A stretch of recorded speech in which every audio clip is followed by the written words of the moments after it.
بسم اللہ الرحمن الرحیم۔ السلام علیکم۔ Welcome to A S novels in. کیسے ہیں آپ سب؟ امید ہے خیریت سے ہوں گے۔ پیش خدمت ہے ناول پیر کامل کی قسط نمبر 39۔ مزید 1 گھنٹے بعد دروازے کی بیل بجی تھی اور اس نے تقریباً بھاگتے ہوئے جا کر دروازہ کھولا۔ دروازے کی اوٹ سے اس نے سیدہ اماں کے پیچھے کھڑے ایک خوش شکل آدمی کو دیکھا، جس نے دروازہ کھلنے پر اسے سلام کیا اور پھر سیدہ اماں کو خدا حافظ کہتے ہوئے مڑ گیا اور اس دوسرے دراز قامت شخص کے پیچھے چلنے لگا جس کی امامہ کی طرف پشت تھی۔ امامہ نے اس پر غور نہیں کیا، وہ تو بے اختیار سیدہ اماں سے لپٹ گئی تھی۔ سیدہ اماں اگلے کئی دن اس کے سامنے ان دونوں کا نام بھی لیتی رہی تھی، سالار اور فرقان۔ امامہ کو پھر بھی شبہ نہیں ہوا کہ وہ سالار سکندر بھی ہو سکتا تھا۔ مردہ لوگ زندہ نہیں ہو سکتے تھے، اور اسے اگر اس کی موت کا یقین نہ بھی ہوتا تب بھی سالار سکندر جیسا شخص نہ تو ڈاکٹر صبت علی کا شناسہ ہو سکتا تھا، نہ ہی اس میں اس طرح کی اچھائیاں ہو سکتی تھیں جن اچھائیوں کا ذکر سیدہ اماں وقتاً فوقتاً کرتی رہتی تھیں۔ اس کے کچھ عرصے بعد اس نے جس شخص کو اس رات سیدہ اماں کے ساتھ سیڑھیوں پر کھڑے دیکھا، اس شخص سے اس کی پہلی ملاقات ہوئی۔ فرقان اپنی بیوی کے ساتھ اس کے ہاں آیا تھا۔ اسے وہ اور اس کی بیوی دونوں اچھے لگے تھے۔ پھر وہ چند ایک بار اور ان کے گھر آئے تھے۔ ان کے ساتھ ان کی شناسائی میں اضافہ ہو گیا تھا۔ اسے جاب کرتے تب 2 سال ہو چکے تھے۔ کچھ وقت شاید اور اسی طرح گزر جاتا اگر وہ اتفاقاً ایک روز اس سڑک سے نہ گزرتی جہاں جلال کے بنائی ہوئی ہاسپٹل کے باہر اس کا نام آویزاں تھا۔ جلال انصر کا نام اس کے قدم روک دینے کے لیے کافی تھا، مگر کچھ دیر تک ہاسپٹل کے باہر اس کا نام دیکھتے رہنے کے بعد اس نے طے کیا تھا کہ وہ دوبارہ اس سڑک پر کبھی نہیں آئے گی۔ جلال شادی کر چکا تھا، وہ گھر چھوڑتے وقت ہی سالار سے جان چکی تھی اور وہ دوبارہ اس کی زندگی میں نہیں آنا چاہتی تھی، مگر اس کا یہ فیصلہ دیر پا ثابت نہیں ہوا۔ 2 ہفتے کے بعد فارماسیوٹیکل کمپنی کے آفس میں ہی اس کی ملاقات رابعہ سے ہوئی۔ رابعہ وہاں کسی کام سے آئی تھی۔ چند لمحے کے لیے تو اسے اپنے سامنے دیکھ کر اس کی سمجھ ہی میں نہیں آیا کہ وہ کس طرح کا رد عمل ظاہر کرے۔ یہ مشکل رابعہ نے آسان کر دی۔ وہ اس سے بڑی گرم جوشی کے ساتھ ملی تھی۔ تم ایک دم کہاں غائب ہو گئی تھی؟ کالج اور ہاسٹل میں تو ایک لمبا عرصہ طوفان مچا رہا، رابعہ نے چھوٹتے ہی اس سے پوچھا۔ امامہ نے مسکرانے کی کوشش کی۔ بس میں گھر سے چلی گئی تھی۔ کیوں گئی تھی تم تو جانتی ہی ہوگی، امامہ نے مختصراً کہا۔ ہاں مجھے کچھ اندازہ تو تھا ہی، مگر میں نے کسی سے ذکر نہیں کیا۔ ویسے ہم لوگوں کی بڑی کمبختی آئی، میری، جویریہ، زینب، سب کی۔ پولیس تک نے پوچھ گچھ کی ہم سے۔ ہمیں تو کچھ پتہ ہی نہیں تھا تمہارے بارے میں، مگر ہاسٹل اور کالج میں بہت ساری باتیں پھیل گئی تھیں تمہارے بارے میں۔ رابعہ اس کے سامنے والی کرسی پر بیٹھی مسلسل بول رہی تھی۔ تم اکیلی ہی گئی تھی؟ اس نے بات کرتے کرتے اچانک پوچھا۔ ہاں، امامہ انٹرکام پر چائے کا کہتے ہوئے بولی۔ مگر گئی کہاں تھی؟ کہیں نہیں، یہیں لاہور میں تھی۔ تم بتاؤ، تم کیا کر رہی ہو آج کل، اور جویریہ، باقی سب؟ امامہ نے بات بدلتے ہوئے کہا۔ میں پریکٹس کر رہی ہوں لاہور میں۔ جویریہ اسلام آباد میں ہوتی ہے، شادی ہو گئی ہے اس کی ایک ڈاکٹر سے۔ میری بھی فاروق سے ہوئی ہے، تمہیں تو یاد ہوگا، کلاس فیلو تھا میرا۔ امامہ مسکرائی۔ اور زینب؟ اس کا دل بے اختیار دھڑکا تھا۔ ہاں زینب آج کل انگلینڈ میں ہوتی ہے، ریزیڈنسی کر رہی ہے وہاں اپنے شوہر کے ساتھ۔ اس کے بھائی کے ہاسپٹل میں ہی فاروق پریکٹس کرتے ہیں۔ امامہ نے بے اختیار اسے دیکھا۔ جلال انصر کے ہاسپٹل میں؟ ہاں اسی کے ہاسپٹل میں، وہ اسپیشلائزیشن کر کے آیا ہے کچھ عرصہ پہلے، لیکن بیچارے کے ساتھ بڑی ٹریجڈی ہوئی ہے۔ چند ماہ پہلے طلاق ہو گئی ہے، حالانکہ اتنا اچھا بندہ ہے، مگر امامہ اس کے چہرے سے نظر نہیں ہٹا سکی۔ طلاق کیوں؟ پتہ نہیں، فاروق نے پوچھا تھا اس سے، کہہ رہا تھا انڈرسٹینڈنگ نہیں ہوئی۔ بیوی بھی بڑی اچھی تھی اس کی، ڈاکٹر ہے وہ بھی، لیکن پتہ نہیں کیوں طلاق ہو گئی۔ ہم لوگوں کا تو خاصا آنا جانا تھا ان کے گھر میں، ہمیں کبھی بھی اندازہ نہیں ہوا کہ ایسا کوئی مسئلہ ہے دونوں کے درمیان۔ ایک بیٹا ہے 3 سال کا، وہ جلال کے پاس ہی ہے۔ اس کی بیوی واپس امریکہ چلی گئی ہے۔ رابعہ لاپرواہی سے تمام تفصیلات بتا رہی تھی۔ تم اپنے بارے میں بتاؤ۔ یہ تو میں جان گئی ہوں کہ یہاں جاب کر رہی ہو، مگر اسٹڈیز تو تم نے مکمل نہیں کی۔ MSc کیا ہے کیمسٹری میں، اور شادی وغیرہ؟ وہ ابھی نہیں۔ پیرنٹس کے ساتھ تمہارا جھگڑا ختم ہوا یا نہیں؟ امامہ نے حیرت سے اس کو دیکھا۔ نہیں۔ وہ کچھ دیر اس کے پاس بیٹھی رہی، پھر چلی گئی۔ امامہ باقی کا سارا وقت آفس میں ڈسٹرب رہی۔ اس نے جلال انصر کو کبھی بھلایا نہیں تھا، وہ اسے بھلا نہیں سکتی تھی۔ اس نے صرف اپنی زندگی سے اس کو الگ کر دیا تھا، مگر وہاں بیٹھے ہوئے اس دن اسے احساس ہوا کہ یہ بھی ایک خوش گمانی یا خود فریبی کے سوا کچھ نہیں تھا۔ وہ جلال انصر کو اپنی زندگی سے الگ بھی نہیں کر سکتی تھی۔ وہ صرف اس کی زندگی میں داخل ہو کر اسے کسی پریشانی سے دوچار کرنا چاہتی تھی، نہ ہی اس کی ازدواجی زندگی کو خراب کرنا چاہتی تھی۔ لیکن یہ جاننے کے بعد کہ اس کی ازدواجی زندگی پہلے ہی ناکام ہو چکی ہے اور وہ ایک بار پھر اکیلا تھا، اسے یاد آیا 8 سال پہلے وہ کس طرح اس شخص کے حصول کے لیے بچوں کی طرح مچلتی رہی تھی۔ وہ اسے حاصل نہیں کر سکتی تھی۔ تب بہت سی دیواریں، بہت سی رکاوٹیں تھیں جنہیں وہ پار کر سکتی تھی، نہ جلال انصر کر سکتا تھا۔ مگر اب بہت وقت گزر چکا تھا۔ ان رکاوٹوں میں سے اب کچھ بھی ان دونوں کے درمیان نہیں تھا۔ اسے اس بات کی کوئی پرواہ نہیں تھی کہ وہ ایک شادی کر چکا تھا یا اس کا ایک بیٹا بھی تھا۔ مجھے اس کے پاس ایک بار پھر جانا چاہیے، شاید وہ اب بھی میرے بارے میں سوچتا ہو، شاید اسے اب اپنی غلطی کا احساس ہو۔ امامہ نے سوچا تھا۔ اس نے آخری بار فون پر بات کرتے ہوئے اس سے جو کچھ کہا تھا، امامہ اس کے لیے اس کو معاف کر چکی تھی۔ جلال کی جگہ جو بھی ہوتا وہ یہی کہتا۔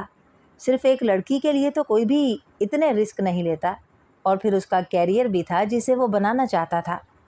اس کے پیرنٹس کی اس سے کچھ امیدیں تھیں جنہیں وہ ختم نہیں کر سکتا تھا۔ میری طرح وہ بھی مجبور تھا۔ بہت سال پہلے کہے گئے اس کے جملوں کی بازگشت نے بھی اسے دل برداشتہ یا اپنے فیصلے پر دوبارہ غور کرنے پر مجبور نہیں کیا تھا۔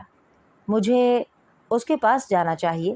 ہو سکتا ہے یہ موقع مجھے اللہ نے ہی دیا ہو سکتا ہے اللہ نے میری دعاؤں کو اب قبول کر لیا ہو سکتا ہے اللہ کو مجھ پر اب رحم آ گیا ہو، وہ بار بار سوچ رہی تھی۔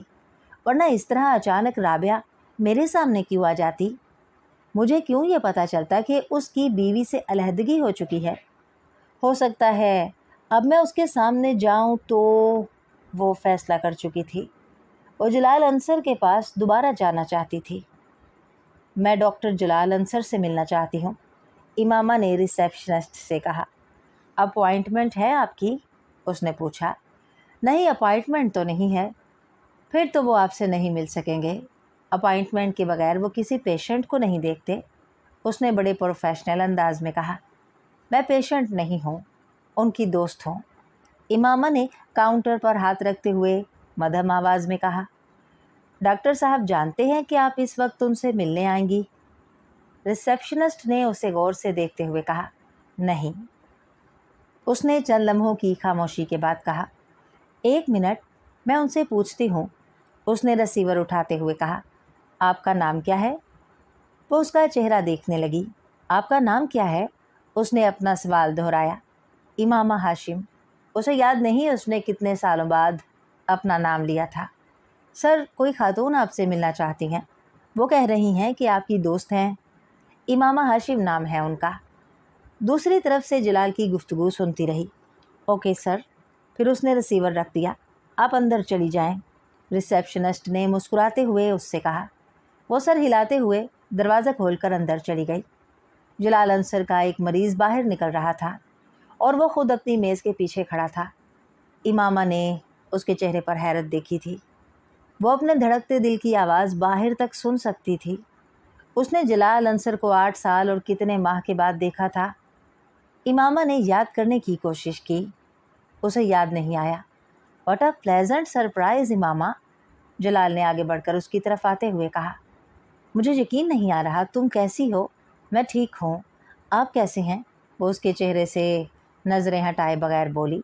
پچھلے 8 سال سے یہ چہرہ ہر وقت اس کے ساتھ رہا تھا، اور یہ آواز بھی۔